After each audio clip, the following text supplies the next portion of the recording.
Welcome, everybody, to Sports on Tap. My name is Ed Dick, alongside my son, Eddie Dick, and my wife, Diane, here in Studio E, I guess, or D, Studio D.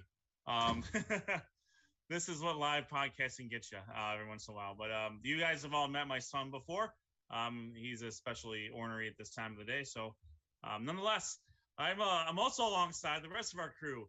Rob Troutman, Sean Duffy, Josh Jeffy, and the FNG.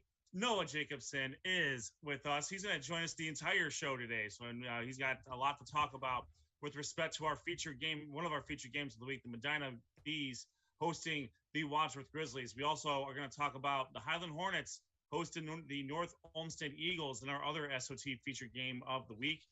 And we have a great slate of material to get to you guys. We're going to talk about all the regions. Division 1, Region 1. Division 2, Region 5. Division 2, Region 6. Division 3, Region 9. Division 3, Region 10. Division 4, Region 14. We're also going to be joined by Avon quarterback Sam DiTilio is going to join us. He was just christened as the first team all-district quarterback for the Lakes region. So we're going to talk to him about the tremendous season they've had and just all the success that they've had over the years. We talked with Coach Elder earlier in the year, and it's just what they have going on in Avon. That is the true definition of a great program, not so much a great team. I'm going to go through the recaps as well. We're also going to talk about what next week's matchups look like, and then we're going to tell you where we're going to be at next week. I will just tease this by saying we are going to have a lot of coverage next week. So make sure you're following us at Twitter at SOT Podcast. You're currently watching us live on YouTube. As Sean always likes to say, smash that subscription button, get those notifications when we come on the air and talk about football, hockey, and anything else high school related. We're on Facebook at Sports on Tap.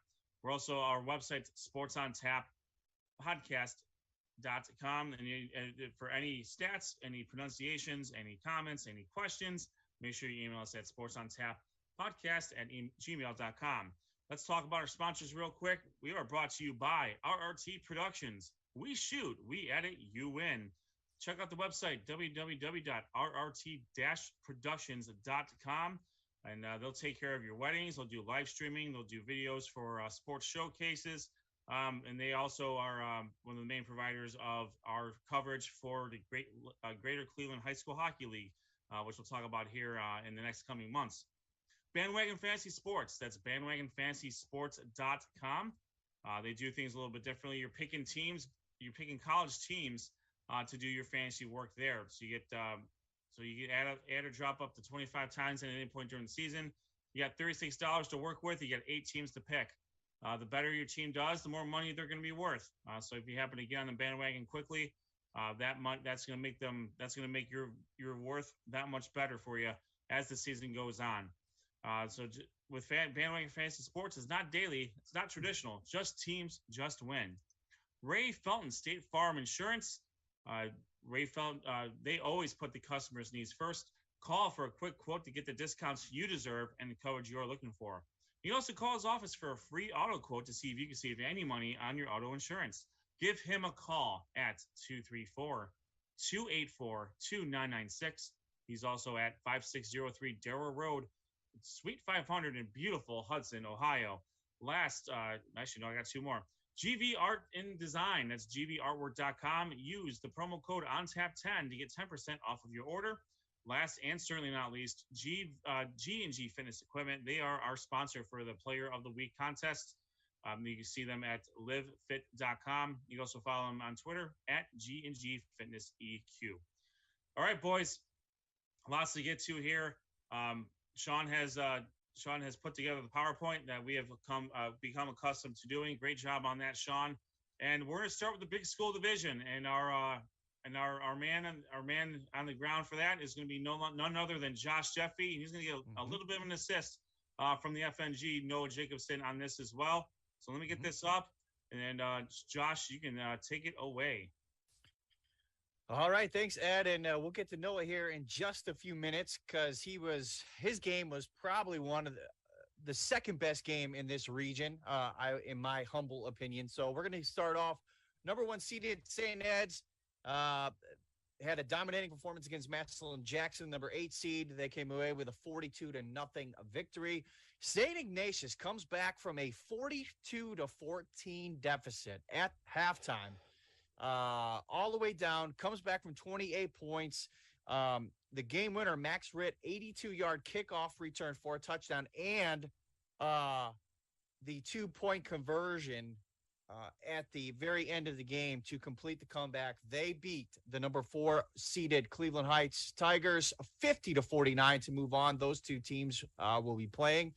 In GCC flavor, the Menor Cardinals defeated the number 6 seeded Canton McKinley Bulldogs. Now, this was a rematch from a week 1 battle where Menor won 34-21. So you were expecting a lot of scoring. That was not the case. McKinley did open the scoring with about a minute into the game, a 70-yard touchdown reception.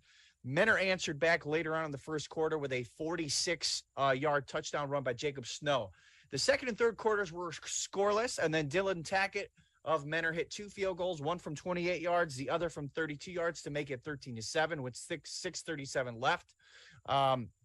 With then a minute and 15 left in the game, Sincere McNeil from Camp McKinley caught a 13-yard touchdown pass to make it 14-13. Then Scotty Fox took over, and this kid is a sophomore, but he has that gene in him, that clutch gene.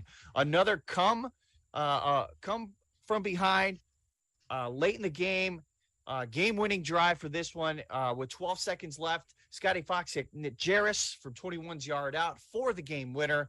Menor moves on to a 19-14 victory over Camp McKinley, moving on and setting up a matchup between the winner of the game that Noah went to between the Medina Bees and the Wadsworth Grizzlies. Take it away. All right. One of our featured games on Sports on Tap was the number 2 seeded Medina Air Bees against the number 7 Wadsworth Grizzlies. It was tied coming in with 11:56 to go, and then Medina went 3 and out. Their first drive to start off with the fourth quarter, and then Wadsworth actually they had a pass interference call that was called back for a touchdown, and then obviously Medina shut them down, and then Medina just drove down the field for Danny Steiner when he scored on a 1-yard touchdown run. And then at the end, Brian Schramm, the Medina's wide receiver who we had on the show before, he came in on defense and got the game-winning interception, and that set up for Danny Steiner for the game-sealing touchdown. And boys, that was a 49-35 win. Medina quarterback Danny Steiner was 23 of 40 for 388 yards and 4 passing touchdowns. He also had 15 carries for 15 yards and 3 rushing touchdowns. Medina's leading receiver, Jack Wojak, had 11 catches for 120 yards and 2 touchdowns. Wadsworth's quarterback, Luke Fisher, was 28 of 42 for 290 yards and a rushing touchdown. Wadsworth's leading running back, Kyle Figure, had 33 carries for 193 yards and 4 touchdowns. And Wadsworth's leading receiver, Will Stack, had 17 catches for 146 yards. Very nice. Good stats there. A high-scoring game and a lot of offense, that's for sure. Yeah, and it was kind of, and Noah, you can probably speak for this because you were at both games, but I think these two games, this playoff matchup and the game during the regular season, very much very similar in stature. I think for Medina, though, I think they were a little surprised how balanced their defense, how balanced Wadsworth was. They really had the strong running game going, but they mixed in a lot of solid passing, and Wadsworth was really able to move the ball against them. Yeah, I agree with you, Josh. It was just the ground game. Luke Figure, again, he was pretty efficient, and he's only a junior, guys, and he'll be back next year for Wadsworth. And give Wadsworth some credit. I mean, they're a young group, getting some good guys, and I think they'll pull it off and get better next year, probably, hopefully, Richard Farr. Yeah, absolutely. And I gotta own up. Guys. Last week, I made a bold prediction on this very podcast, and I said the Chuck Kyle retirement train was going to derail at Cleveland Heights. And for about three and a half quarters, I was right, and I was feeling pretty good about that prediction. And then I woke up on Saturday morning and saw what I can only describe to you as I thought it was a typo.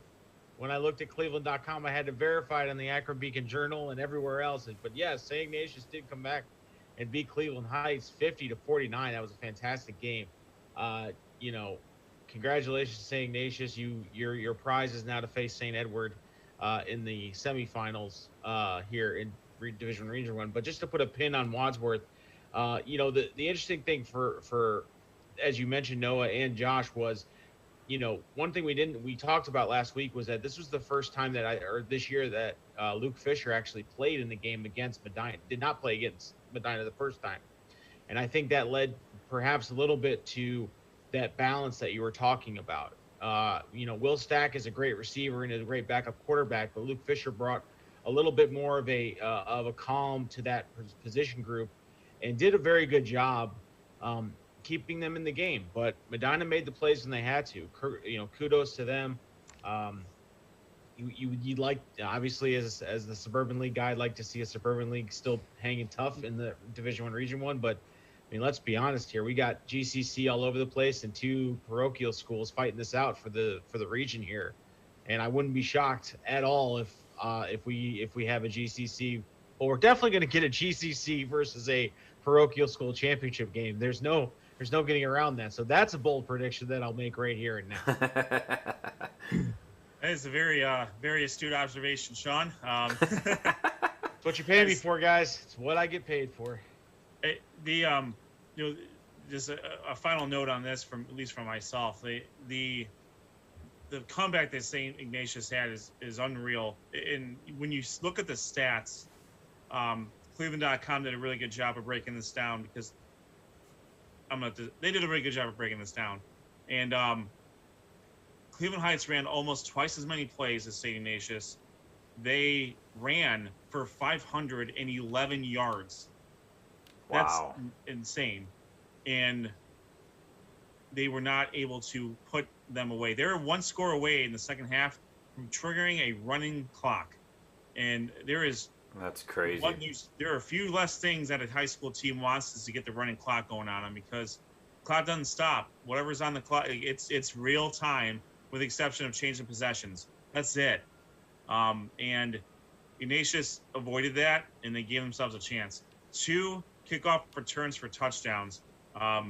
You think after the first one, listen, I gave up a kickoff return for a touchdown on my very first kickoff, oddly enough, to Cleveland Heights. I squibbed it pretty much for the rest of the entire year. Coach Trice let me kick it deep a couple times, but he didn't like that very much. He wanted to make sure that didn't happen again. So I questioned a little bit. If it happens once, fair enough, you made a play, but happening twice in the same game, that truly speaks to it does take all three facets of the game to win a game. And then secondly, the Mentor game, as Josh broke it down tremendously. I mean, the play that McKinley scored on was a 4th down play. And I was watching this live. The McKinley quarterback and one of their other receivers were not on the same page at all. They had to take time. They were taking timeouts. They're trying to get each other on the same page. So what did the quarterback do? Went to the other guy, and who made a tremendous play. But as we saw, you left Scotty Fox and that potent Mentor offense a little too much time, especially at home. And they were able to do it exactly what we expect Mentor to do. So certainly sets up a great semifinal round for Division 1, Region 1. All right, and Noah, great job on your coverage of Medina and Wadsworth as well. Let's shift over to Division 2, Region 5, and Sean's gonna take the lead on this one because he's got the teams in there. That's right, Ed. Thank you very much. We'll start off with the number 1 seed, Archbishop Hoban, doing what Archbishop Hoban does, and that's blowing out the teams they play in the playoffs. And Barberton was no stranger to that, as they lose 41-13. Lone bright spot here for Barberton was quarterback Dominic Wilson did finish 13-27, 186 yards and 1 passing touchdown. The only other Barberton Magic's touchdown came when Barberton's Kenny Larry had a touchdown pass to Xavier Macon. But at that point in time, Hoban just kicked it into high gear and rattled off 6 straight touchdowns to run away with this and hide as they get the 41-13 victory. In the next game we'll cover is St. Vincent St. Mary getting the big win here over Austintown Fitch on the road, 21-14 to set up a really nice matchup between St. Vincent St. Mary next week in the semifinals. We'll go on to Nordonia facing Painesville Riverside, and a football game occurred. Not the greatest performances here by Nordonia. They drop a tough one here to Painesville Riverside, 62-28. For the Knights, they scored 28 points, but the big highlight was Israel Petit's 88-yard kickoff return for a touchdown. But from all accounts, everything I read from the Akron Beacon Journal to the Cleveland.com, it was pretty much Riverside in control of this game from the outset. Nordonia just could not get anything going offensively. And Riverside, did what they've been doing all year, rolling over teams, very much like Hoban. Moving on, our final game in Division II, Region 5 saw the Hudson Explorers get revenge, avenge last year's playoff loss to Walsh Jesuit as they get a 34-7 victory over Walsh Jesuit. And the big players for Hudson, as they've been all year, Ian Ludwig, 35 carries, 183 yards and 3 touchdowns. Hudson quarterback Jagger Pillay went 9 of 17 for 35 yards.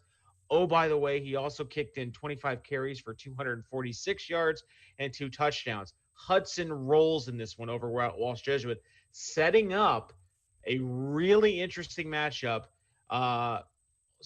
between Riverside and Hudson in the semifinals next week. Really, really looking forward to that one. Hopefully, one of us can get out to Maple Heights and watch that game. We'll see. We'll talk about that a little bit later. But, yeah, Hudson is in the driver's seat. Kind of a chalk meeting with the exception of St. Vincent St. Mary, which, looking at that, that's probably the most competitive game we saw in this region. And for good reason. I think those two teams were probably – your 5 and 4 seeds there pretty well placed. I think those are two teams that are really similar, and you see that here and reflected in the score. As you mentioned, Sean, we'll see. We can talk a little bit more about the matchups here a little bit later. But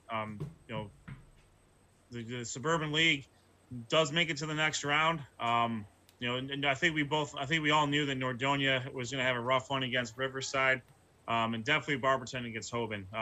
Barberton would have had to play their A+ game, and Hoban, I think, as you may have mentioned, may have needed to forget how to play football to give them a shot there. St. Vincent St. Mary is no stranger to Hoban, as we know, and we'll talk more about that later. So, but Hudson moves on for the Suburban League National Division. Division 2, Region 6, and our fingerprints are on every single one of these games. And we will get to the feature game here in a little at the end here. How about we start with let's start with Rob and the Southwestern Conference representative of the show. Why don't you start and take us around? All right, Ed, thank you. And it was number 9 North Royalton. They were traveling to Avon, and Sam DiTilio in this game, 160 yards passing, 2 touchdowns. But then a big key here was he ran for 133 yards and a score on just 13 carries. But really the Eagles and the Bears were pretty close in this game. It started off with the Eagles scoring on a 10-play drive, taking a 7-0 lead. But in this game, Avon usually pretty good and very disciplined with penalties. They were flagged 9 times for 82 yards in this game. But really the Bears were close in this game up until halftime. And then, Jacorian Caffey, he's another guy that had his fingerprints in this game. 148 yards on 21 carries. He did score once. For the Bears, though, junior tailback Cody Miller, he really gave the Eagles defense some problems in this one. He finished with 189 yards, and he had a 65-yard touchdown that finished their scoring on the night. But give credit to North Royalton. I mean, they fought hard in this game. I think Coach Elder even said it in post-game that the Bears were a tough team. And, they fought till the end in this one. And they had a lot of chances. I thought North Royalton hung around a little bit too much in this one, but Avon pulls it off 35-14. North Royalton drops to 7-5. Avon, the number 1 seed, improves to 11-1. But what a fight by North Royalton. You know, a team with 5 losses on the season, coming from the Suburban League, and they really fought hard, Sean, I thought, in this game.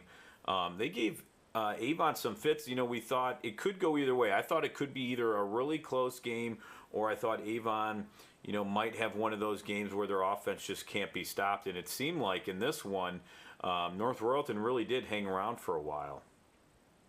Well, I think if you look at that game, Rob, and you look at what Coach Elder said was, you know, you got to play perfect. And Avon did not play perfect in this game. As you mentioned, penalties, sloppy play.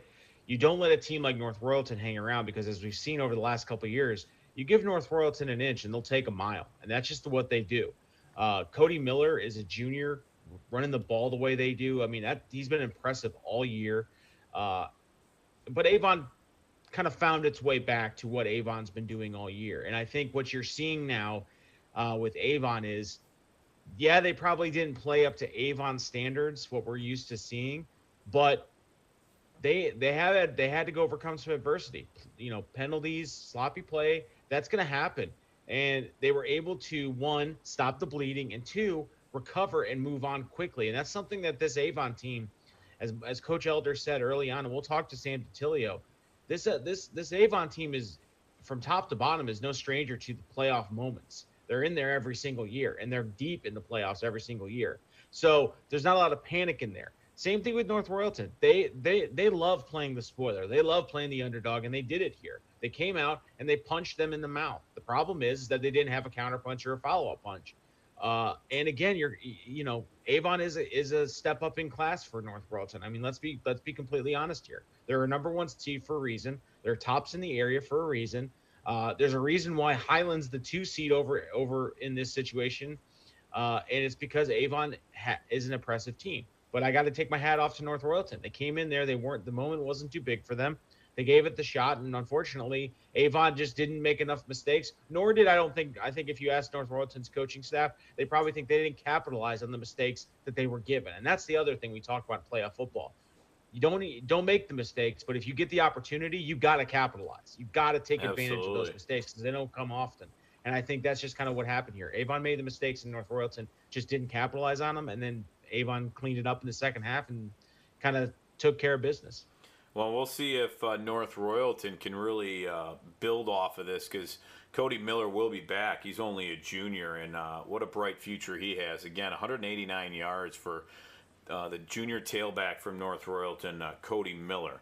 All right, thanks, Sean, for that. And now, number 5, Olmsted Falls. They traveled to White House Anthony Wayne, who in round 1 really struggled with a very good North Ridgeville team. Well, they get another Southwestern Conference team in the Bulldogs, and it was Rocco Conti scoring twice in this one, and he had 131 yards in this game and 87 yards on 16 carries, and then 44 yards on 2 receptions. So overall, 131 yards.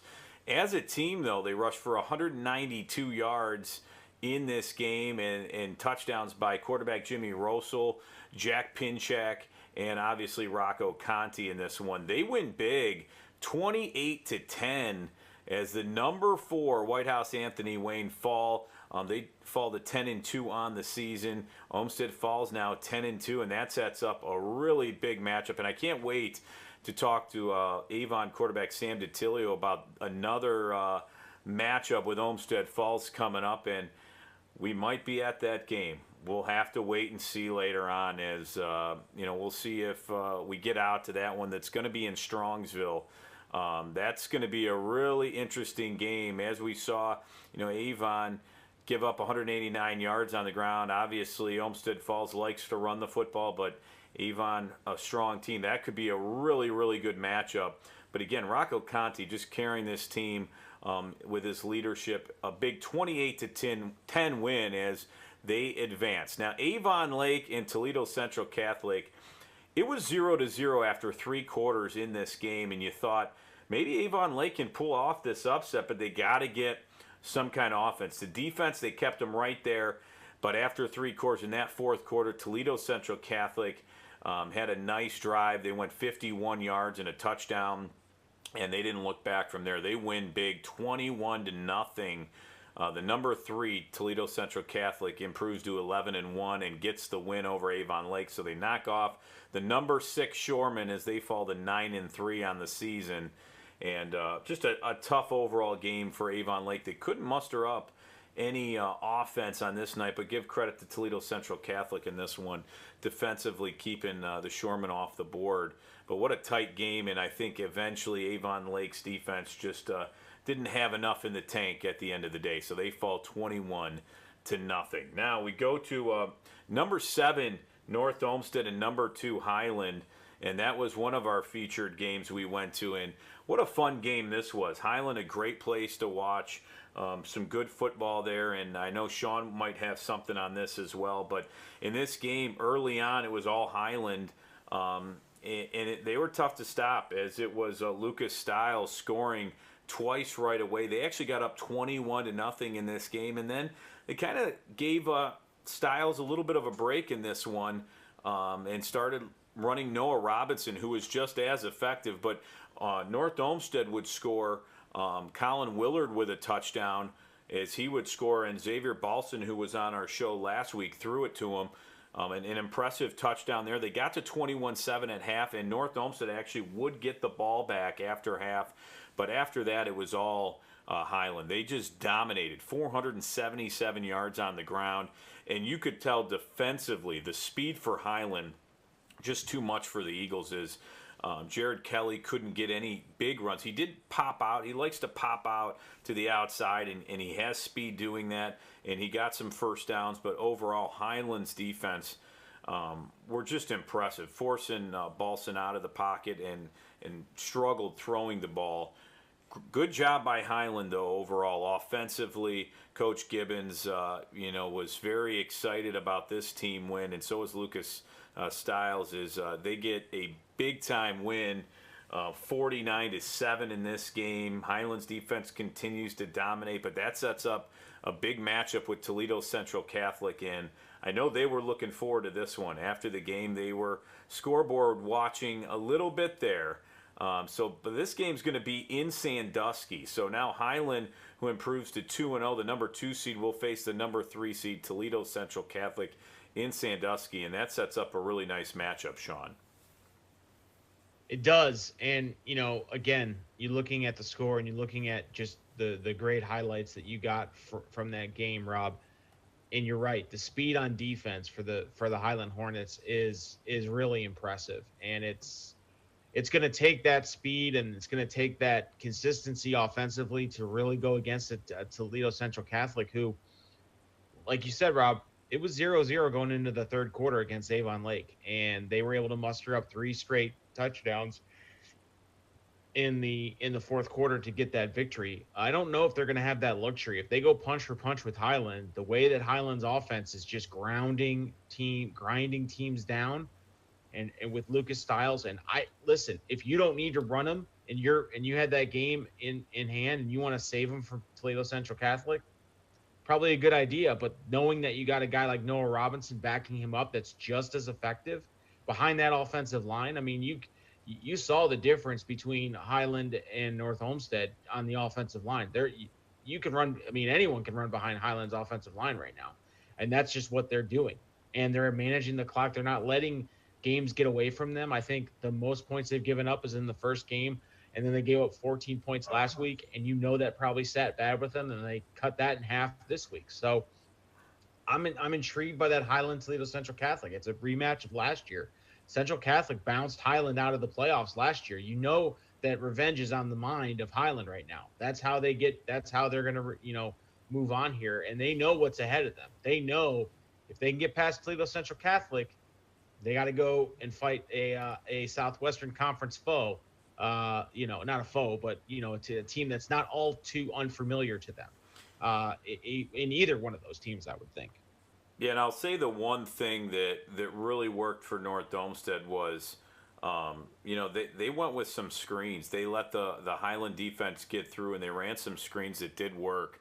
but Highland side to side is just so fast, and overall in this game, it was impressive to watch their offensive line too. They dominated the line of scrimmage, and Lucas Stiles had all kinds of lanes to run through. But it was a two-headed monster. Noah Robinson, he's that tall guy that has some good speed, and both Stiles and Robinson, they could be a two-headed monster that could really keep some teams off balance. So I thought that was impressive, and they threw when they needed to. So an impressive win by Highland. Much so. So let's move on to Division III, Region 9. Rob, great job on the coverage on that, as always. And this has a lot of Suburban League American Division flavor to it. So let's get to it with Sean. Yeah, and it does, but it also has a eerily familiar setting, and that's the city of Youngstown. The greater Youngstown area really dominated Division III, Region 9. We'll start first with the number 1 seed, the Chardon. The Hilltoppers keep moving along with a 35-7 win over Geneva. Kenston, the big upset here, number 13, Kenston goes into Youngstown and knocks off Cheney 31-7 to get their second straight victory. Look at Kenston. Look out for Kenston. That's a team that's on the run here. Well, then we move over to the number 2 seed, Canfield, against Aurora, and let's just say Canfield took care of business against Aurora. It was not a great night for the Green Men. Aurora quarterback Brandon Lipens did have a touchdown pass in this to JC Neverfirth. I'm butchering that name. There's all kinds of vowels and a couple of consonants in there. It's great effort. Thank you. There's a pronunciation cheerleader. Thank you. Appreciate it, Josh. But yeah, Aurora just didn't have anything for Canfield in this one. Canfield rolls to a 42-14 victory as they move on. And then number 6 seed, Talmadge, traveled in to take on Youngstown Ursuline. Man, is there enough people in Youngstown to go to all these games? That's what I was trying to figure out. But Talmadge, just again, same thing with Aurora, ran into a buzzsaw right now in Ursuline as they lose 45-28. Talmadge running back Jackson Doherty did have 2 rushing touchdowns in this game. Ty Hurst did go 30 of 34 for 293 yards, 2 passing touchdowns and a rushing touchdown on the night. One of those passing touchdowns was to Colin Dixon, who had 15 receptions and 156 yards in the night in Ty Hurst and Colin Dixon's final games of their Blue Devil career. Colin Dixon, of course, a Wisconsin commit. But unfortunately, the season ends here for Talmadge. The Blue Devils drop a 28-45 victory. I'm sorry, 28-45 loss to Youngstown Ursuline, setting up pretty much a non-Suburban League participation here in the Division III, Region 9 semifinals. Yeah, it was a tough one for the American Division in this one. We kind of thought it would have been tough for both teams really to advance, given the pedigrees of both Canfield and Ursuline. As you mentioned, Kenston, an upset, especially if you're looking at the seedings. Kenston has they also have a pretty good playoff pedigree as of late. Cheney does not. And Cheney had a great year for Youngstown Public School. A school like that doesn't have that much success very often, and they had a great season. Kenston certainly took advantage of the fact that there are 16 teams in the playoffs now, and they are happy that they got their shot, and they certainly took advantage of that. All right, let's move on to Division III, Region 10, and we had a couple of games. Actually, we only have one game left that involves any one of our schools. Let's go around the region first here. It was Mansfield Senior, the Tigers. That's Tygers. They hosted Defiance. Defiance demolished Buckeye in their first round matchup. They did not get the same courtesy this time around. Mansfield Senior gets a 16-0 victory over Defiance to advance to the semifinals in Division III, Region 10. The number 3 seed, the Clyde Flyers, hosted Norton. The Panthers run out there, and Clyde took care of business. They get a 28-13 victory over Norton. Clyde will advance to the semifinals. This could be probably construed as an upset. The number 10 seed, the Padua Bruins, drive out to Tiffin and defeat Columbian 32-28. Padua is Padua's a crosstown rival of the number 1 seed, which we'll get to here shortly, and they have shown their mettle. They've gone on the road twice to get victories, and they set themselves up for another game. This game will be against Clyde. I'm not sure what's being played at this moment, but we'll get there. Padua gets a 32-28 victory over Tiffin Columbian. The number 1 seed, the Great Lakes Conference champion, the Holy Name Green Wave, hosted the champions of the Chagrin Valley Conference Metro Division, the Lutheran West Longhorns. Lutheran West got their first playoff victory in school history last week in their victory. And they started out hot. They took a 10-0 lead into the half over Holy Name. And they kind of shot them a little bit there. It was junior quarterback Jelani Theodore. He had a 5-yard touchdown run to give Lutheran West a 7-0 lead, and then a 31-yard field goal by Bryce Groppe to take a 10-0 lead into the break.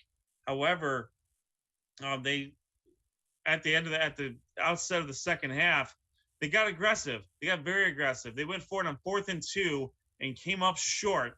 And that set the stage for Holy Name to really take things over here. As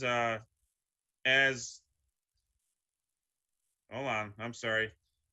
Oh, it reset. Doing this on my phone because I don't have my 50 screens I'm used to having here. Again, live TV. Yeah, so Javon Williams rushed 17 times for 85 yards and completed 1 touchdown pass. Austin Wondolowski took over. He had 2 touchdown runs for Holy Name. Christian Sanchez, he had 17 rushes for 89 yards. Holy Name comes out like game busters in the second half, much like we've seen the Cavs do.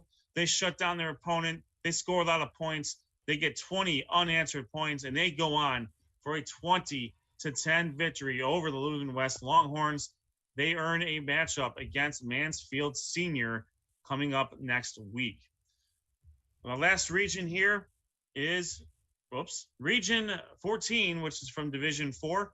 Let's go around the horn here. The number 2 seed, the West Holmes from Millersburg, they get a 56-21 victory over St. Mary's Memorial. West Holmes picked up right where they left off from their successes last year in Division 3.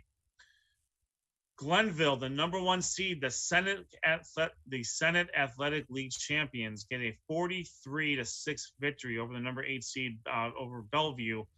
Glenville has shown 0 signs of slowing down since they've gotten into the playoffs. And what could be construed as an upset, the number 6 seed, Van Wert, goes to Sandusky Perkins, a place that has not treated Elyria Catholic very well, and they get a 29-22 victory over the number 3 seed. So Perkins ends their season accordingly. Now, the number 2 seed, the Great Lakes Conference West Division champions, the Elyria Catholic Panthers, hosted Belleville Clear Fork in a 2-5 matchup here. And it was all Levi Ellis all the time in this matchup, as we can come to expect from his exploits. Levi Ellis, he did win the Golden Helmet as the top senior player in Lorain County. I don't think there was really anybody close to this one, given everything that he has done throughout his career and especially his senior year. Ellis rushed 18 times for 210 yards and 4 touchdowns. On the defensive end, he had a dozen tackles and 2 interceptions. If you had a fantasy player that was also an individual defensive player, this dude would have raked for you, much like Joe Mixon did for me this week in fantasy. Moving on. Here we go. Moving on. Tavian Thomas, his backfield mate, had 6 rushes for 52 yards and had played very tough defensively as well. And Elyria Catholic took it to Clear Fork. They defeat the Colts 42-14. And Elyria Catholic will move on. They improved to 10-2. They will take on the number 1 seed, the Glenville Tar Blooders. So that is what Sean likes to say is fit to print here in our division, our regional recaps for each of our respective regions. Again, we cover Division 1, Region 1, Division 2, Region 5, Division 2, Region 6. We're a little short on Division 3, Region 9 at the moment. Division 3, Region 10. in Division 4, Region 14. So we have out of the 6 regions we cover, we still got representation in 5 of those regions. So our teams, this goes to show just the strength of the conferences that we cover. So you may not get we don't want you to go anywhere else for your information. We want you to come here. But if you want the most in-depth information on the Southwestern Conference, the Suburban League, the Great Lakes Conference, and the Greater Cleveland Conference, make sure you're watching us. Make sure you're following us. Smash that subscriptions button. Get those notifications when we come on onto the air. Make sure you're watching us again live on YouTube. We're on Sports on Tap. Make sure you're following us on Twitter at SOT Podcast. You would get all of the live updates from the past 2 games that we had this week. Noah Jacobson again was at Medina Wadsworth. Rob Troutman was at North Olmsted and Highland. And again, we're gonna go through the games we're covering next week here after we talk with our guest. Let's pay some sponsors here real quick. Again, make sure you check out rrt-productions.com. We edit you in. RRT Productions can handle all of your video and editing needs. They do weddings, they do live streams, they do sports showcases, they broadcast public meetings. They'll handle any sort of need that you have. Bandwagon Fantasy Sports, that's bandwagonfantasysports.com. You can play fantasy a different way. You pick college teams instead of individual players to do your fantasy sports that way. Again, GV Art and Design, that's gvartwork.com. Use the promo code ONTAP10 to get 10% off of your order. G&G Fitness Equipment is you can see them at livefit.com, and you can follow them at Twitter at G&G Fitness EQ. And last and certainly not least, Ray Felton, State Farm Insurance. Ray is always recruiting new team members, whether it be sales or service. There is always an opportunity for the right candidate. Call his office today at 234-284-2996 to learn more about the opportunities available. And guys, we're very lucky. We're gonna have Avon quarterback Sam DiTilio join us. He was a 3rd-team All-Ohio quarterback for Division II as a junior, and he has followed that up with an All-District first-team nod for his senior year in the Lakes Division. So he's guaranteed an All-State designation coming up here whenever those come out. We'll see where he shakes out there. But Rob, you guys, you've been covering Avon for quite a while here. What are some of the things that you've noticed from DiTilio that just really have kept Avon on the streak that they've been on over the last few years? Well, I think, usually you see him as a quarterback that stays in the pocket and throws, but as we saw last week, he can run the football as well, and I think he's just a leader. I mean, we've talked to him on the show. I think you see that he always gives credit to his offensive line. A good, smart kid that Coach Elder has done a great job with, whether it's in the locker room, on the field, off the field. He gives credit to his teammates. He's been with these guys a long time, and he built that chemistry over a certain amount of time, and you can see it really on the field, the connections he builds with his teammates. It's fun to watch him run the football, too. I mean, 133 yards against a good North Royalton team. That surprised me a little bit because I'm used to him passing the ball and allowing the running backs to usually run. But he had to do what he had to do, and he got it done and got a big win. So it's going to be a great matchup to see Avon taking on Olmsted Falls. We know what the Bulldogs can do, but Sam DiTilio is one of those leaders that I'm going to have fun talking with when he comes on, because I want to know what the atmosphere was like, and especially when they were close against North Royalton at half, because North Royalton really did fight them pretty hard in the first half. It was a close game. I was a little surprised at first, but Avon ended up pulling it off, obviously. But he's a good kid, and I'm looking forward to talking to him. On just a side note, we did have a YouTube comment from Jeff Brown, who wants to acknowledge that Akron Buchtel did win. So he said Buchtel won, and I want to thank him for watching live on our YouTube page. So we'll announce that for him. Yeah, absolutely. Buchtel, an Akron City school, a traditional power from the 80s and the 90s there. And it's always good to see public schools do well. Not to say that, honestly, the only two schools left in the Great Lakes Conference are parochial schools, so I can't speak out of both sides of my mouth on that one. But we certainly appreciate the acknowledgement there for sure. It's Jake, and looks like we have him right now. All right, we are joined by first team All District quarterback for the Avon Eagles. He is a third team All State quarterback as a junior in Division II, and he has led the Avon Eagles to another Southwestern Conference championship. We are joined by senior quarterback Sam DiTilio. Sam, thank you for joining us. Welcome to the show. Hey guys, thanks for having me on. Sam, such a great season so far. We've been lucky enough to talk with Coach Elder, and he obviously had very high things to say about you and the rest of the Eagles. But talk about the year so far. I know it's definitely not over, but coming into your senior year, coming off a tremendous junior year, what are some of the biggest things what's maybe one of the biggest leaps you've taken since from becoming a junior to a senior?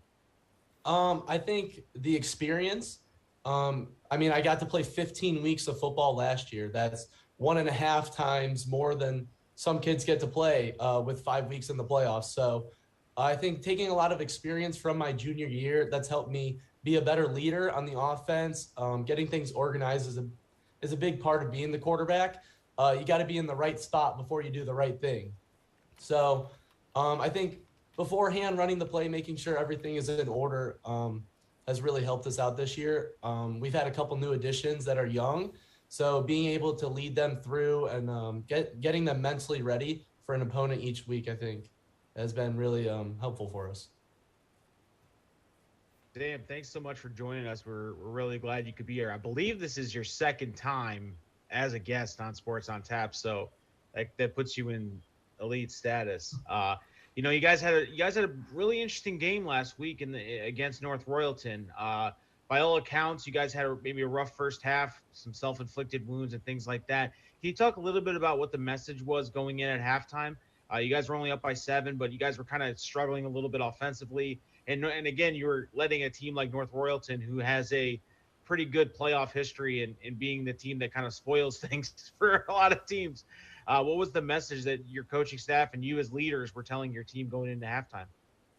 Yeah, going into half, we knew that North Royalton didn't stop us yet. We only got in the way of ourselves.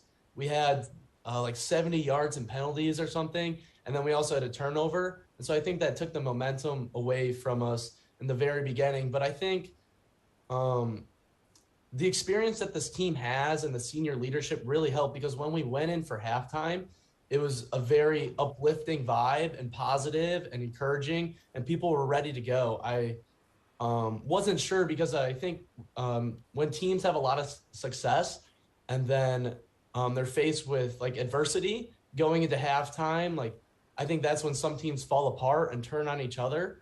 So I think I was really happy to see that we were all positive vibes and really ready to go kill it in the second half. So Sam, this is your second time on the show, but last year you didn't have the flowing locks like you do now. That's as a guy who can't grow hair like that. That's pretty awesome. Pretty jealous, but you were able to really work the read option, and you were able to really be successful running the ball. Talk about having that ability to run and being able to use it when you can, and all basically using Jacorian and Gavin. The defense really hones in on those guys, and you were able to take advantage of it this game this week against North Royalton. Yeah, I got to shout out my O-line. Everything starts with the O-line. So with the opportunities that they set us up for, we're able to run the ball very well with Jacorian Caffey and Gavin Earhart. So teams have to pack the box and put multiple guys, have eyes on those two. So that opens up for some of our threats on the outside, which are also very good and hard to guard, like Ethan Holbrook, Drew Lindsay, Braden Fitchko. I think we have almost double digits of receivers who have scored this year. So you got to keep an eye out for a lot of people. So you have to have multiple eyes on our running backs and on our receivers. And I think then that gives me the chance to sneak out of the pocket and make some plays sometimes. Yeah, that had to be fun for you, especially when you had a chance to run. Like, you did 133 yards on the ground, but you also passed. So what do you enjoy more of? Do you enjoy passing to all the wide receivers? Because, like you said, you passed to so many wide receivers. I think it's really impressive that there's not one guy that you focus on all the time. Like you said, you have about 10 wide receivers. You have great fullbacks. You have running backs all over. You have weapons everywhere. But then you can run the ball if you want. So what was that like to run as much as you did against a North Royalton team? Was that part of the game plan, or did that just kind of how the game script went for you and they brought the pressure and you had to get out and run? I think we just took what North Royalton gave us and the way that their defense was set up and their schematics. We were able to get me out and run on a couple design runs. I think moving into the playoffs, my number might get called more. You don't always want your quarterback to run a bunch during the regular season. And yeah, I think we were just taking what the defense gave us. We like to strive to have a balanced offense, to be able to run the ball when we need to or pass the ball when we need to. I mean, if you take a look at like the Medina game, all we did was run the ball. But if you take a look at the Olmsted Falls game, we had like 370 passing yards. So we're very we can take what defenses give us and make the best out of it. Yeah, we might have to make you an analyst here on Sports on Tap for high school football. Doing better than I am. I mean, that's good to break it down like that. I like that you did some research on the other game. Well, obviously you're part of the plan, but you're absolutely right about that. You know, that's what impressed me, I think, this season was in that Medina game. You guys, like you said, ran so much, and then you can pass. You can do a little bit of everything. So that makes it pretty tough for defenses to focus on one thing or another. You never know what you're going to do. So kudos there. I like the breakdown there. Thank you. Sam, I was at that that Olmsted Falls game, and I caught a lot of the like you mentioned the passing display that you put on, and you know it was a great point in that you guys are taking what the defense is giving you. How intricate is your guys' prep going into it? Obviously this can kind of dovetail into this week's preparation because you're going up against a team that you're not unfamiliar with. You know Olmsted Falls. You played Olmsted Falls, multiple times, sometimes twice a year, in the playoffs. Is there such a thing for you guys as doing too much preparation on a team like that? You understand what I'm saying? Like, is it something where you guys are still watching film, but is it really as honed in on as, say, maybe you guys would have done with a team that you're not as familiar with, like, say, a Toledo Central Catholic or a team that you don't have a lot of, tape on there? Is there a different preparation this week, or is it still the same, that you guys normally do? I think it's going to be a little different because it's our second time playing them. First time we played Olmsted Falls, we had a lot of success offensively. We put up 63 points. We know going to the game that Olmsted Falls is not going to do the same thing because then they don't want to yield the same result. So we're looking at, we're trying to look at it from the defensive's point of view and like, all right, if we were going up against this offense, what would we change to prevent them from having so much success? So then we're trying to look at that and then game plan off of that. So we need a plan A, B, and C because we don't really know what they're going to come out in.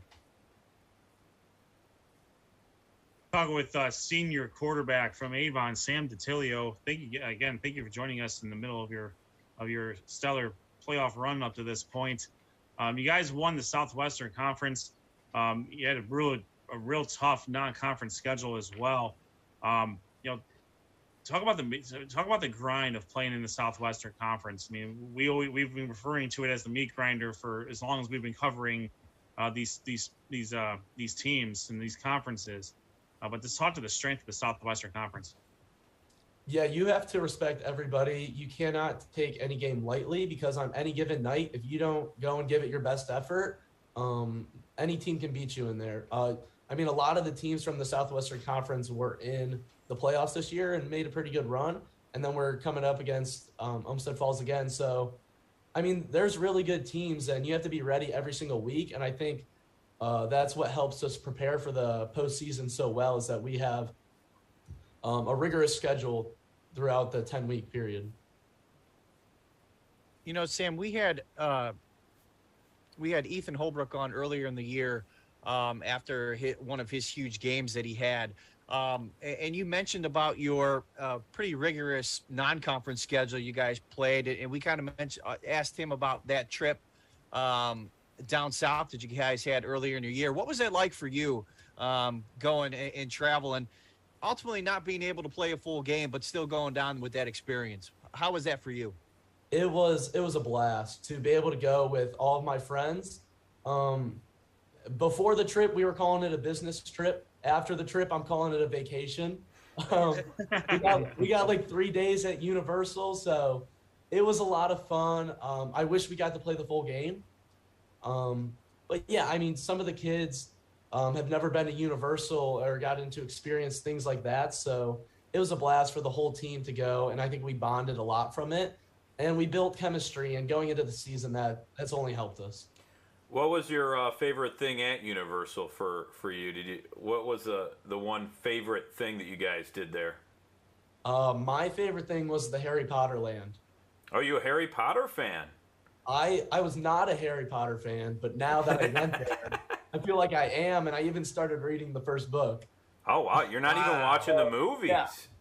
Yeah, so Yeah, now, read the book. now I'm a Harry Potter fan because of that. So. Will you watch all the movies? Because I know they're pretty long. I think I haven't watched them all, but from what I've heard. Yeah, my game plan is to read a book and then watch the movie. Okay, there you go. Yeah. That's smart. Smart. Given how well you execute game plans, you will have all that done probably before you graduate. Sam, do you play any other sports besides football? I do not. Very good. So you're looking to focus in on football. Are you looking to play in college at all? I am. I do want to play it in college. Have you had anyone reach out to you? Have you had any interest, anything build up?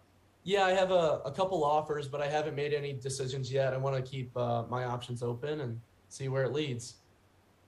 Yeah. Do you have an idea what you want to study? Yeah, I want to go pre-med, so I think I'm going to study biology. Nice. All right. Well, he's super smart too, because that's crazy. Yeah. Because most of us couldn't do that. Maybe you'll have your bachelor's degree or whatever in biology, and you'll have a minor in Harry Potter. You'll be an expert by then. Yep. Great American literature. Well, she's English. Nice try, Sean. Nice try. I like it. 0 for 6 tonight. Hey Sam, you mentioned this one in the very first outset of the first question. Last year you got to play 15 games, and quite honestly, I mean, looking at your guys' history, you guys usually play 13, 14, sometimes 15 games in the season. You alluded to it a little bit in the opening, but just how important are those extra weeks to, like you said, it's 1.5 more seasons than it's a half a season more than most teams get to play. That's a huge advantage that you guys, that Coach Elder spoke of. And I think we might have asked Ethan about it, and you alluded to it too, but can you expound on that a little bit more? Yeah, I think it's a huge advantage, and I think that's why we have continually been successful, and that's why we have a good program and a winning program, because some of our younger kids are getting 5 more weeks of practice, and they're going against and they're playing scout for our varsity team, and so you're getting great looks for another month or so, and I think that's how you build a great program, is keeping kids involved for an extended period of time, because being a younger kid, I think half the challenge is just the mental part, and so having another 5 weeks with those coaches is a very big advantage. Absolutely. And we know Jacorian, for example. I believe he's only a junior, so he's got another year coming up. So who are some of the other underclassmen that you feel that have either already made an impact or that you think will make a big impact after you all have graduated? So you have Jacorian Caffey, who's had an amazing year this year and last year. You have Luke Hamilton, who's obviously a stud and very good all around. We have a young corner, Nolan Good, very athletic, very smart. He also plays quarterback. And then our O-line, we only have one senior on the O-line this year, and I think that's going to be a big bonus for them going into next year. You have Connor Bingham at center, who's only a sophomore. This is his first year starting. He has done amazing and filled in the shoes of our center last year, Michael Dertuzos. You have Matt Muir, you have Matt Alsbach, you have Trent Jeske. We have a lot of guards on the O-line who are really good, and we can plug in anywhere, and they can play at a very high level.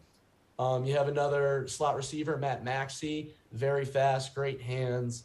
I think there's a lot of good athletes, and having these additional weeks in the playoffs, they're really starting to click mentally, and they're turning into really good players for us. You broke it down. You broke everything down great for us. As I think Sean might have mentioned, you certainly have a job as an analyst if you want to use that at any point in time in your life. But Sam, thank you so much for joining us in the middle of your playoff run. We've really enjoyed covering you and Avon over the course of the last few years. Best of luck to you this week against Olmsted Falls. Thank you very much. Thanks for having me on, guys. Thanks Sam. Good luck this week. Appreciate it. Good luck. Thank you.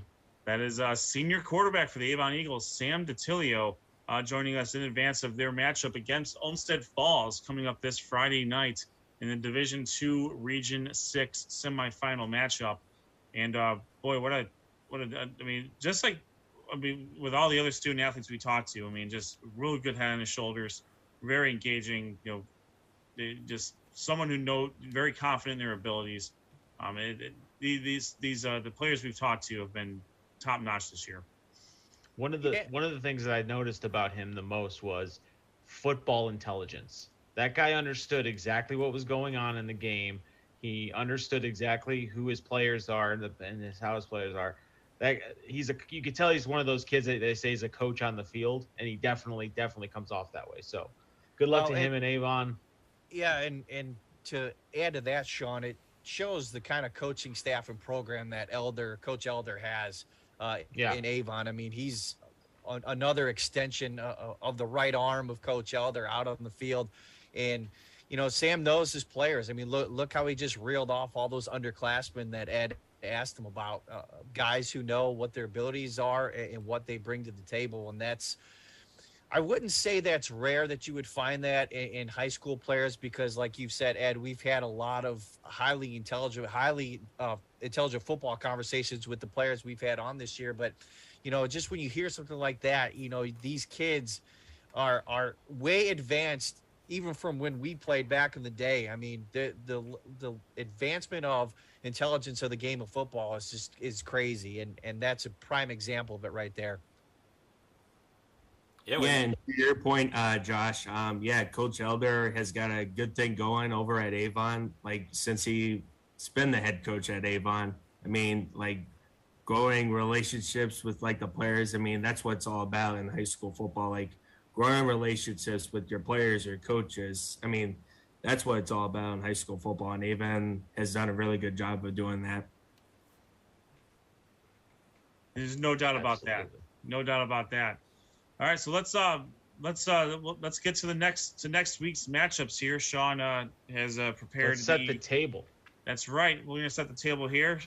We will start as customary with Division I, Region 1. We're gonna pop this back up here, and pop it. As we've gotten used to seeing, we do have the Holy War of Cleveland. St. Ignatius will. Yes, St. Ignatius will take on St. Ed's, the undisputed number one team in Division One, let alone Division One, Region 1. And this game will be we're used to this game being played at Byers, but I think because that's technically Ignatius's home field, they can't do that. This game's gonna be played in Euclid, which is one of the best stadiums you'll ever watch a game in. That is a fantastic stadium out there. So that game will take place there. And then Medina, the number 2 seed in a GCC rematch with Mentor, and that game will be played at Twinsburg. So let's talk about the Mentor and Mentor Medina game. Josh, and let's start with you. You cover both teams. Obviously, Noah will have his thoughts about it as well. But let's get to it. Yeah, I mean, this is, like you said, this is a rematch from, I believe, week 6. Correct me if I'm wrong, Noah. 7? Close enough. You're way off. But You blew it. well, Lots of positive reinforcement on this show. that's okay. That's okay. It's fine. But let's see if Menor learned from their first loss and see if they can kind of come up with a defense that can handle Medina passing attack, the Airbees. You know, as usual, they're just able to, frankly, outscore people. When you try to slow the game down by running the ball, they're able to just quickly gain points. So we'll see how it goes. One thing that, you know, we've talked about in the past that we really haven't had to deal with, thanks, yes, just one, that we really haven't had to deal with yet is weather. They're calling for Friday. It's going to be a little cooler, and there could be some rain showers. So will that affect the passing game? Might lead to a run game? Who knows? We'll see. Noah, what are your thoughts? Yeah, my thoughts on this game, and this could be a very interesting game. I mean, these teams went in week 7. Medina beat Menor 52-38. Their second straight victory against Menor. Their previous record was 0-9, but they have won 2 straight. Medina quarterback Danny Stoddard in that game was 24-42 for 432 yards and 6 touchdowns. Average. Just average. He had 12 carries for 41 yards. And then Medina's leading receiver in that game, Jack Wojak, had 7 catches for 188 yards and 3 touchdowns. For Menor, Scotty Fox was 37-55 for 511 yards and 5 touchdowns. And he had 10 carries for -5 yards. But Menor's leading receiver in that game, Jacob Snell, had 13 catches for 172 yards and a touchdown. I mean, that was kind of a high-scoring game, getting close to the wire. I mean, Menor was, like, I think, one play away from, like, trying to get the ball back, and then Medina quarterback Danny Stoddard threw that to Carlos Cocharo that just basically sealed the game for Medina. Yeah, and I think in this game, I think Menor wants to avoid getting into a shootout like they did in that Week 7 matchup. So look for them to get Mitchell Waite more involved. The sweet running back that the Menor Cardinals have. I don't think he was as involved in that Week 7 matchup. So we'll see if he'll get more involved in this game, trying to keep that offense off the field. And then the other matchup, St. Ignatius and St. Ed's. St. Ignatius right now is prolonging Coach Kyle's coaching career. The first matchup did not go in their favor at all. It was a 48-6 thrashing. And we'll see if St. Ed's, if St. Ed's I have a feeling if St. Ed's gets up on Ignatius like Cleveland Heights did, I think the result will be slightly different. I don't foresee. I think Iggy might be part of their game plan, is playing possum with these teams, and then just coming back and shocking the world here. I agree with you, Rob and Ed. I could see Ed's probably coming back, and I don't know, Sean. Ignatius, they're probably the underdogs in the second half, and I agree. They were going to come back and win that game against the Eds and probably just shock them. I'm telling you right now, if St. Ignatius gets down 42-14 to St. Ed's and comes back and win, then Chuck Kyle's the greatest coach I've ever. I mean, he's already on the Mount Rushmore of great Northeast Ohio coaches for sure. I mean, that goes without saying. But you can't sit there and tell me that his game plan is, guys, we're going to spot these guys 30 points and then come back and win, because that's just going to happen. I would say this again, more so than last week. The Holy War has a it's like Michigan, Ohio State. It's like it's that game where it doesn't really matter what, like, these two teams are 1-5 or 1-2. It doesn't matter. It's just there's like that energy that goes there, and you just never know. St. Ignatius could come in there and blow the doors off St. Ed's, and no one would bat an eye because it's happened before. St. Ed's could roll, and no one would bat an eye because it's happened before. These two teams have taken a pound of flesh out of each other so many times that, like, it's so hard to call this game. Like, I know we don't do point spreads in high school because if you're gambling on high school, I have a number you can call that you have a gambling problem. But I will say this. If there was you throw out records, you throw out point spread, you throw out the whole thing. Agreed. And you just say, this is one of those games where, you go to enjoy it. And I think that's what it is. But if I had to place amount of money, as Mike Greenberg said, that meant a lot to me, I'd have to lean towards St. Ed's on this one. But I don't bet on high school football. Disclaimer. The phone number is 1-800-589-9966. Thank you, Ed. The Ohio for Responsible Gambling helpline number. There you go. Sure. So just Throwing it out there. I'll put our money where our mouth is when we say we have a number. I literally have the number. It's memorized. That's right. Don't worry, and do not worry about why I know that. Moving on to Division 2. Not for the reason you're thinking. Correct. Not for the reason you're thinking. Exactly. That's exactly right. Anyways, let's move on to Division 2, Region 5, and we have another Holy War, the Akron Holy War. The number 1 seed, the Hoban Knights, will take on St. Vincent St. Mary, the Fighting Irish. That game will be played at InfoCision Stadium in Akron. That game may generate more fans than the actual Akron game itself, just based off of previous history. And then, of course, we have Hudson taking on Riverside. That game is going to be played, I believe, in Maple Heights, if I'm not mistaken. Yes. This Friday night. So Hoban got a 28-14 victory over St. Vincent St. Mary earlier in the year.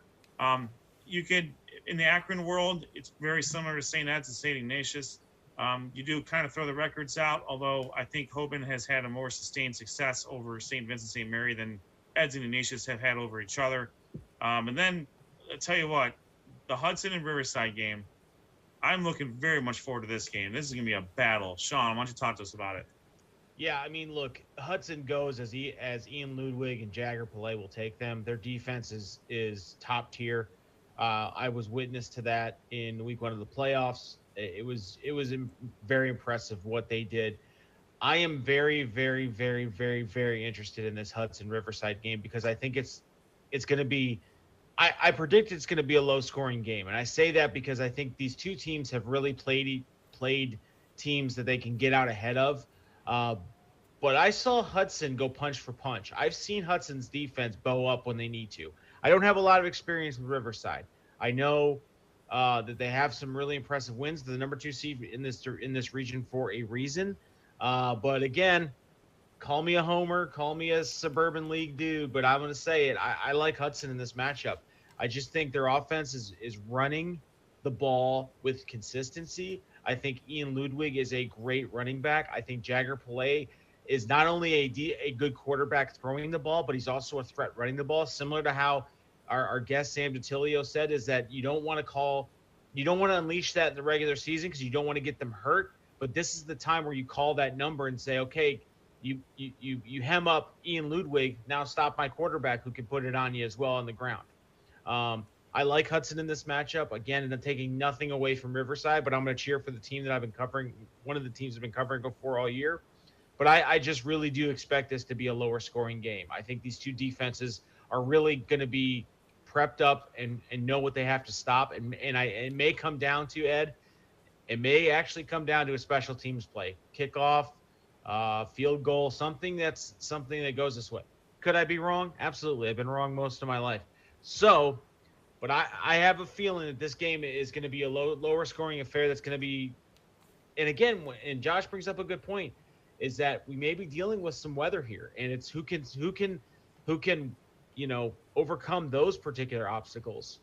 We haven't really seen a lot of inclement weather this season, and if it's at all consistent rain, then you got to wonder which team is more prepared for it. And I agree with you at St. Vincent, St. Mary, and Hoban. I mean, that's South Holy War. That's the Crusades Part 2 down here for Akron. So, but again, as we talk about every year, man, it's Hoban's until they get beat. And can St. Vincent, St. Mary, can the Fighting Irish come up and beat them? And I just don't know. I mean, Hoban is really putting on a display here, and they're really taking it to teams. It's something about St. Vincent St. Mary. I don't know. They got a little bit of swag to them with a couple wins, so we'll see. For Riverside too, just to back up your point about this potentially being a defensive game. I mean, the player of the year for the region is Colin Fairbanks from Painesville Riverside. He is a stud defensive lineman. On the offensive end, they have Mikey Maloney, who's really had a steady hand for the Beavers this year. He's flanked by Jake Ellie. He is also protected by Nick Lulo. And their kicker Sean Kerward, was the first team all-district kicker as well. Those are all district members I just mentioned, that I saw on Cleveland.com. You can make an argument if it wasn't for Rocco Connie, Mikey Maloney may have taken that spot there as well. Rocco Connie obviously speaks for himself there. So it's going to be the immovable object against the irresistible force, I imagine. So that's going to be a battle out there in Maple Heights. Division 2, Region 6. Again, we have an all Southwestern Conference battle. And then we also have our number 1 team in the Power 10 gets a rematch. Now we talked a little bit about this during the recaps. So just to succinctly put it, I mean, Highland I think they've been looking for this game since last year, and they got it. And I can't imagine a team more tuned up to see an opponent than Coach Gibbons will have the Hornets ready to see Central Catholic there. And then Avon and Olmsted Falls. We just talked to Sam DiTilio. This is a rematch. Avon, as he mentioned, put up 63 points against Olmsted Falls, which you would really think is unimaginable given how good Olmsted Falls is. Olmsted Falls is no slouch themselves. They put up about 42 points themselves against Avon.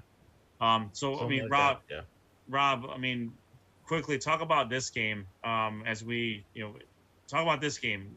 Rematches. What's going to happen differently here? Well, that's a good question because really Avon's offense was unstoppable in this game, and they did a lot of different things. Olmsted Falls defense, they always have struggled with Avon's offense for some reason. They do put up a lot of points, and they love to run the ball. We know that, but you have to watch out for the key in this game. Olmsted Falls cannot get down by more than 14 points. I think it's just a tough feat for them to climb back against a good Avon team. If they get down too much early, I don't know where this game could go because Olmsted Falls is a really good team, but coming back, I feel like, is very tough. When they got down versus Avon in that first meeting, they struggled coming back in the game. They hung around for a while, but they love to run the football. That's their strength, and they have a lot of guys on that team that can run the football. But throwing deep, they can do that, and we've seen it. Versus Avon Lake, they were impressive throwing, passing. They did everything. But Avon's defense is a bend but don't break defense. They're very impressive, and they don't let those big plays happen normally. Both teams beat Avon Lake pretty convincingly, but we'll have to wait and see how this one plays out. It's going to be physical in the trenches. They both love that physical style of football. Can Olmsted Falls stay close? And if they stay close near the end of the game, it could be dangerous, and Rocco Connie then could take over the game. We'll wait and see what happens, but this is going to be a great one at Packatan Stadium in Strongsville, and very much looking forward to this game. Rob, a couple things that stood out to me when they played the first time was the fact that Avon, very similar to how it was described they played against North Royalton, kind of got in their own way a little bit. I don't think that, Olmsted Falls probably did a little bit more to stop them offensively, kind of forcing Jacorian Caffey, Gavin Earhart, and DiTilio to really kind of focus in and make those big plays. But the other thing that was really impressive to me was the explosive plays that Avon's defense allowed from Olmsted Falls. Rocco Conti got a couple of pops there, and he took it, and that's what got them to climb back into that game midway through the third quarter. I mean, the third quarter was a fireworks display in that game, from my recollection, and eventually Avon just kept scoring. And I agree with you 100% on that. If they can keep it close, and I would even say no more than 14 points is right. But I would say I would if I'm them, they want to be up probably 14 points going into the fourth quarter and force Avon to come back. Can they do it? That's the question. I agree with you. I think Olmsted Falls has some sort of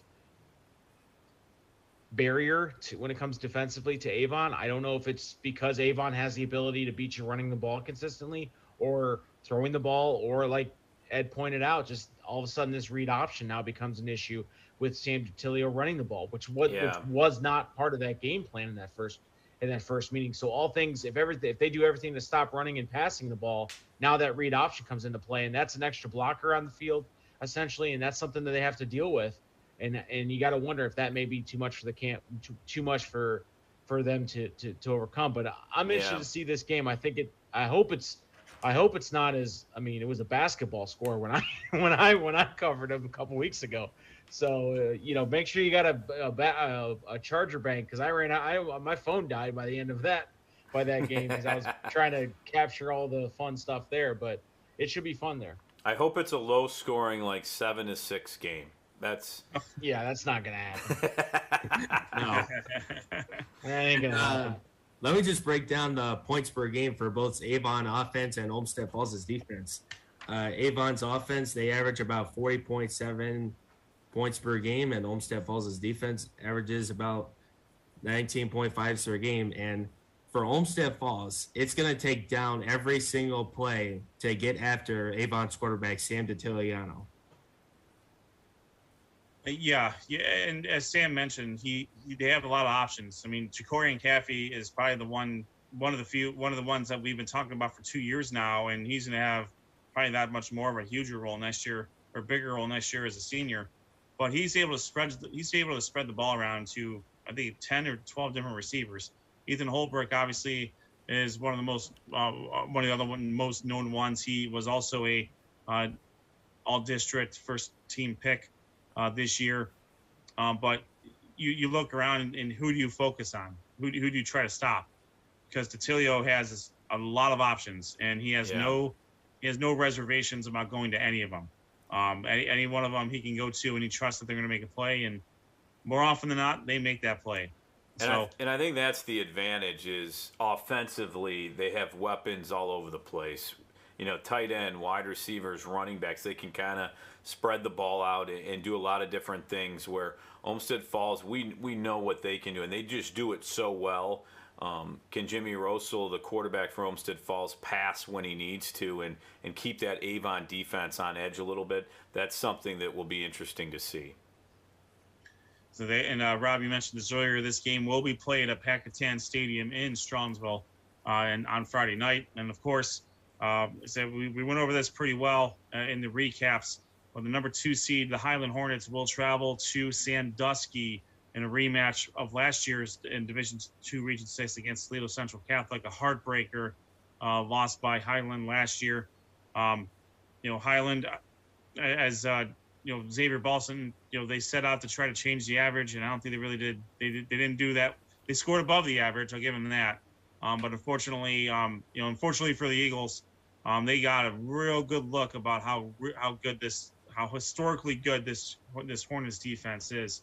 And as Sean likes to say, they're going to step up in class here, playing against Toledo Central Catholic. And I'm not saying that because they don't belong on the same field as them, but they probably won't. This will be the best team they play all year, and I think this is going to be just an absolute battle. And Sean, if you want to quickly talk, maybe offer a couple more thoughts about this one before we move on. Yeah, I mean, it's going to be critical that Highland just keeps doing what they've been doing all year, running the ball, controlling the clock, and playing good defense, solid defense. I mean, not just good defense, great defense. And Rob attested to it. We've seen it in person. There's speed all over that field, sideline to sideline. Their defensive line is something to behold because they are just putting relentless pressure on quarterbacks. And I personally think Highland, as Rob mentioned, as you mentioned, I think Highland has thought about that Toledo Central Catholic loss in the playoffs last year, knowing what it meant and knowing that there was a chance to have this happen again. And now that it's happened, I look for Highland to probably play their best game of the year this week. I think Coach Gibbons is saying this is a business trip to Sandusky. We are handling our business. We are making up for what was a heartbreaking loss last year. And it's going to be Lucas Stiles. It's going to be Andrew Lurtz. It's going to be that defense. And I think it's going to be a fun game to follow. It's going to be a fun game, and I'm looking forward to hopefully seeing a Highland victory, because you know what? I'm done being objective. I'm going to be a homer for my Suburban League teams. I want Highland to win this game. I think I want Highland and Avon, because I think it'll finally settle the discussion that we had a couple weeks ago in the Power 10. I want it to sort itself out on the field, and I think that's what I want. I want chalk. That's the question I should have asked Sam, if he saw the Power 10 and how he felt about being replaced. No, should not have asked that question. The Hornets taking over the Eagles. I'm not taking inquiries from players on this. You know what? Based on his analysis, he might have been able to convince everyone. Yeah, I guess we did get it wrong. It's gonna, I just want a Southwestern Conference team to win this week, and I think we're gonna have that. Listen to this guy. No, I mean, I guess that's better than pissing off a whole bunch of Olmsted Falls people like Sean just did. So congratulations. No, he doesn't cover the conference. Sean, what was your email again? Why don't you give it out on the air? Next time Coach Big sees Sean, it's gonna. We'll see what happens there. So two awesome battles in Division 2, Region 6 taking place there. Let's move over to Division 3, Region 9. Unfortunately, all of our teams have been knocked out of this region. So we do have the number 13 seed, the Kenston Bombers, are going to take on Chardon. That game will be played at Boardman Stadium in Youngstown. Chardon is the reigning, defending Division 3 champions 2 times over. They did defeat Kenston in the regular season as well as part of conference play in the Western Reserve Conference. As we have noted more than once, it is Chardon's conference and division region, division, anything until someone knocks them off. Riverside isn't in Division 3, so it doesn't matter at this point for them. Then the other battle is Ursuline will take on Canfield. That is a Youngstown special right there. That game will be played at Niles McKinley High School in Niles, Ohio. So, good battle. Same thing, good battles here. But we'll see. Until someone beats Chardon, it's Chardon all the way, as far as I'm concerned. I think we kind of feel the same way there. Division 3, Region 10. We are one game away from having a Parma Holy War round 2 again, where number 10 Padua is going to take on. Wait a minute. Hold on, what happened there? Is it Norton? Did Norton beat Clyde? Did I read that wrong last? Stand by. Oh, I did read that wrong. I'm sorry. Norton defeated Clyde in the first game in the game earlier. My apologies. Norton went to Clyde and took them out. So Norton, as the Metro Conference champions, co-champions, along with Woodridge and Cloverleaf, they are going to take on Padua. That game will be played at North Royalton Serpentini Stadium this coming Friday night. So real good football. They're actually going to play their game at the home field of Holy Name. The Holy Name Green Wave will take on Mansfield Senior. That game will be played in beautiful Brunswick, Ohio, at Brunswick Auto Mart Stadium. Oh, man.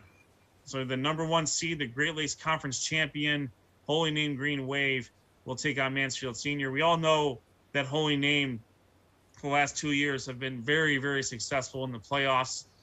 They've been able to get past the semifinals in 2 years running. So we'll see if they are able to continue that magic. I mean, Javon Williams, Austin Wondolowski, and Christian Sanchez have been instrumental in each of their previous 2 playoff runs. They finally got over the hump this year to add a conference championship to all their successes. They get to hang a banner. And the last thing left for them to do is to win the region. And right now they're the number 1 seed. And Mansfield Senior is a very good team. They went to the state championship, I think, or semifinals a couple years ago. They are no joke. It's going to be and they're not unfamiliar with Brunswick. They have played at Brunswick. They have played at Brunswick in the late 2000s. They played Brunswick in a home and home. So they're not unfamiliar with Brunswick. They've been up to the stadium before. Holy Name is from the area as well. So it's going to be a good matchup there. And we'll see if Holy Name and Padua can do it again. We have a lot of friends that went to Padua and Holy Name. So I'm sure both of them would love to see another Parma Holy War in that respect. Last and certainly not least, Division 4, Region 14. It's going to be West Holmes taking on Van Wert. West Holmes did make it to the state championship game last year in Division 3, and we all know what happened there.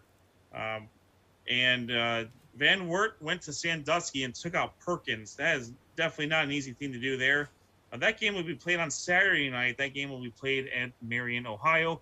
And then, of course, and this is going to be the game I think we all want to see, the number 4 seed, the Great Lakes West Division champions, the Elyria Catholic Panthers, led by Levi Ellis, the Golden Helmet winner of Lorain County.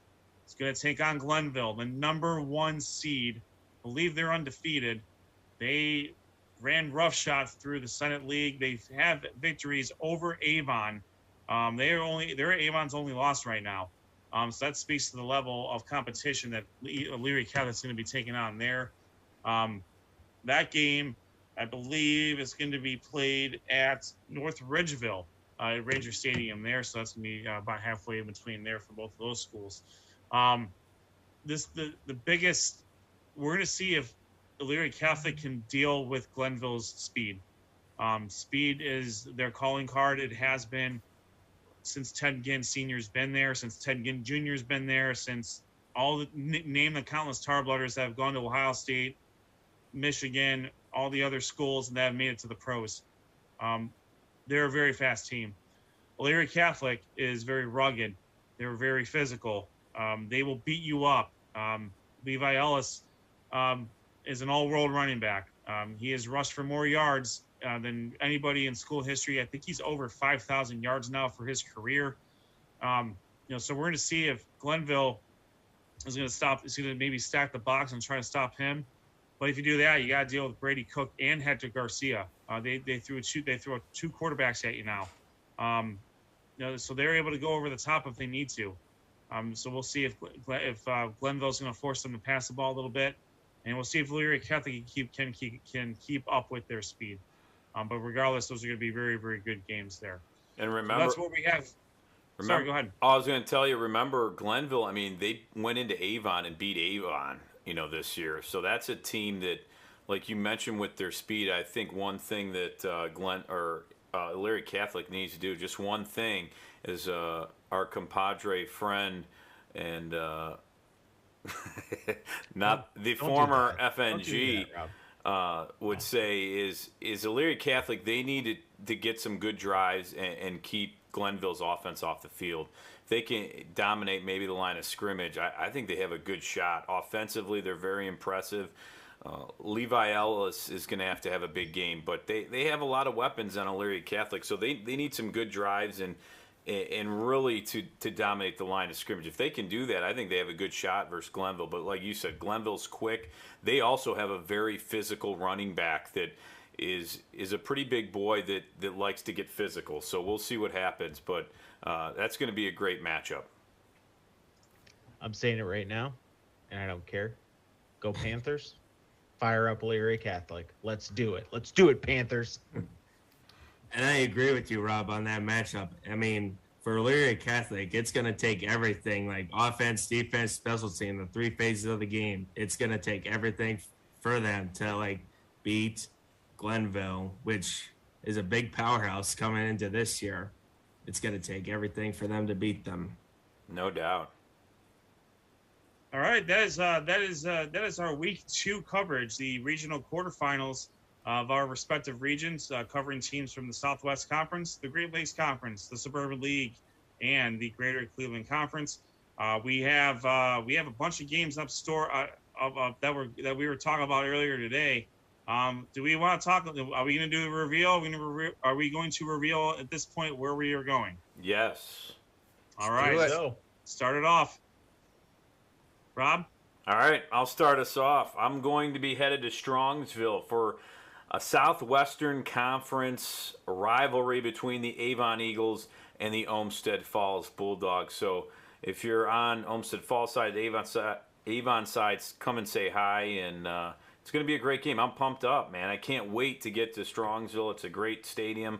We've been there plenty of times before, and this should be a really good matchup. I'm excited for. Oh, Jeffy, wow. No, but Sorry. Yeah, I'm excited. I'm excited to see these guys match up again. Noah, where are you going to be? I will be heading to Twinsburg for the Division I, Region 1 regional semifinal, where the Medina Air Bees seeded number 2 against the Menor Cardinals. The Cardinals next. Danny Stoddard versus Scotty Fox, and again, Medina won that game 52-38. Week 7 that was played in Medina. And that could be a very close game heading into the fourth quarter. Like Medina versus Wadsworth was heading into the fourth quarter, 35 apiece. And that should be very close to the end. Good game. Absolutely. John? Well, I'm going to take a brief car ride out to Maple Heights, and I'm going to watch Hudson versus Riverside Friday night because I am really intrigued by that matchup. And I'm looking for a really good game at Maple Heights. And I've never been to Maple Heights for a football game. So if I get lost, just shoot up a flare and I'll find it. Because I'm not very good with directions. So if I end up in Buffalo, I apologize, but I think I should be able to make it to Maple Heights. All right. Then Josh? Oh. Follow that up. If you need directions, I'll get you there, Sean. Buffalo. Well, I gotta go east. If I go too far east, yeah.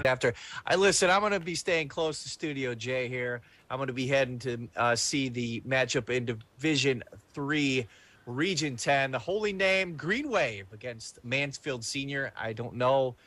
I have to do my prep, but I don't know what their team name is. Just Mansfield Senior. But looking forward to seeing the Green Wave. They're the Tigers. That's that's right. That's T-Y. With a Y. G-E-R-S. Yes, T-Y. My fault. I do recall you saying that. Yes. Now, if What I was get that lost, lost going to Brunswick, literally 5 minutes from my house, Exactly. then I have issues. But You do. I have the same GPS as you, obviously.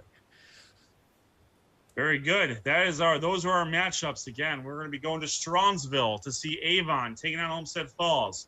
We're going to be going to Twinsburg to see Mentor take on Medina. We're going to be going to Maple Heights to see Hudson take on Riverside, and we're going to be staying in our backyard in Brunswick to see Holy Name take on Mansfield Senior. Gentlemen, great job. I'm not aiming for Buffalo. Gentlemen, great job this week. As always, looking forward to the coverage this weekend. Again, all of you, those of you who are watching, make sure you're following us at SOT Podcast. Your phone is going to be blowing up constantly this Friday night as long as you're following us. You're going to get up-to-date live results, live stats, live updates for 4 games. This is unprecedented in Sports on Tap history. 4 games going on at the same time. On our handle at SOT Podcast. So make sure you're following us there. Again, you're watching us live on YouTube at Sports on Tap. We're on Facebook also at Sports on Tap. Check out our website where we will have the schedules for each of the regions. I think they're already up right now, Ashley. So that's sportsontappodcast.com. You can email any sort of email us any comments, any questions, any pronunciations, any stats, or anything else you want to talk about at sportsontappodcast@gmail.com. Again, for our sponsors, GV Art and Design, G&G Fitness Equipment, Raymond Felton State Farm Insurance, Bandwagon Fantasy Sports, and RT Productions. We are Sports on Tap. For Rob Trautman,